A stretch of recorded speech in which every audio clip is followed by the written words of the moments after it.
Disons que ça, c'est toi. Et disons que pour toi, il y a les jours avec et les jours sans.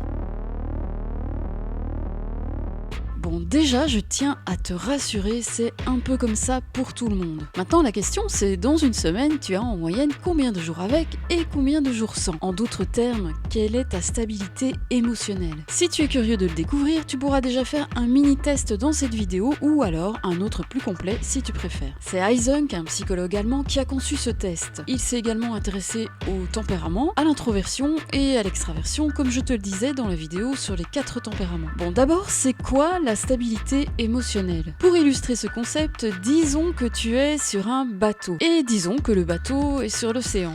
Disons que l'océan c'est ta vie et que le bateau c'est ton environnement, par exemple ton lieu de vie ou ton lieu de travail. Et toi, c'est toi. Certains jours la mer est calme et toi tu es tranquille sur ton bateau, la belle vie. Dans cette configuration, on peut dire que tu te sens bien, en paix avec toi-même et avec les autres, en harmonie avec ton environnement et avec ta vie. Tu es d'humeur égale et donc dans un état de stabilité. Évidemment, d'autres jours, l'océan est démonté. Tu es secoué dans tous les sens et tu commences à avoir un sacré mal de mer. Voilà, ici, disons que le mal de mer, ce sont tes émotions. Toutes les émotions qui débarquent quand la vie est moins calme et moins sympa avec toi, quand tu dois faire face aux incertitudes, aux doutes, aux déceptions, à la maladie, aux échecs, aux regards et au jugement des autres, aux comportements que tu ne comprends pas. Quand tu es au cœur de la tempête, tout devient subitement beaucoup moins stable. Du coup, tu deviens plus vulnérable pour ressentir de la peur, du découragement, de la culpabilité, de la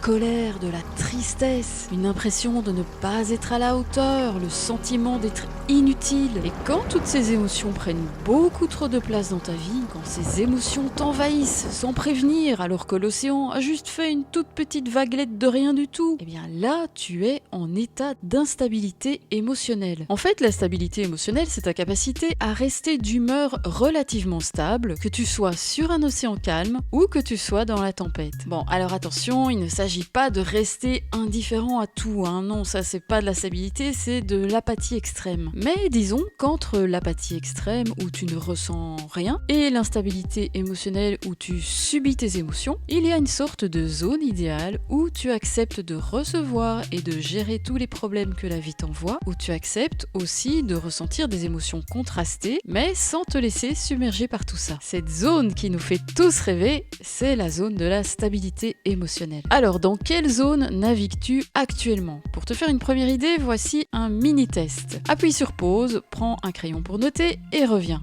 T'es revenu? Bon, je vais te citer les 7 traits de la stabilité émotionnelle. Pour chaque trait, je te dis à quoi ça ressemble en très très bref si tu es stable ou si tu es instable, et toi, tu notes stable ou instable pour chaque trait, et après tu fais le bilan de ta tendance dominante. On y va. 1. L'estime de soi. Stable, tu as une image positive de toi-même. Instable, tu penses que tu es moins bien que les autres. 2. L'enthousiasme. Stable, tu es optimiste. Instable, tu es pessimiste. 3. L'anxiété. Stable, tu es serein. Instable, tu es sujet à des peurs irrationnelles. 4. L'obsession. Stable, tu es spontané et décontracté. Instable, tu veux tout contrôler pour éviter les imprévus. 5. L'indépendance. Stable, tu prends des décisions et tu les assumes. Instable, tu préfères que les autres décident pour toi. 6. L'hypocondrie. Stable, tu n'as pas l'habitude de te plaindre pour attirer l'attention. Instable, tu te plains pour attirer l'attention. 7. La culpabilité. Stable, tu acceptes tes erreurs et tu en tires des leçons. Instable, ta conscience te torture quand tu crois que tu as fait quelque chose de mal. Voilà pour le bilan bref et rapide. Attends, j'ai failli oublier, il y a encore un 8e trait de stabilité émotionnelle. Oh là là, erreur professionnelle, je rectifie. Donc 8, l'abonnement à la chaîne Psychopersonnalité. Stable, tu cliques d'abord sur le bouton d'abonnement puis sur la cloche et après tu regardes cette vidéo. Instable, tu regardes d'abord cette vidéo, ensuite tu cliques sur le bouton d'abonnement et enfin sur la cloche. Ce dernier trait est d'une importance capitale. Voilà, comme ça tout est dit.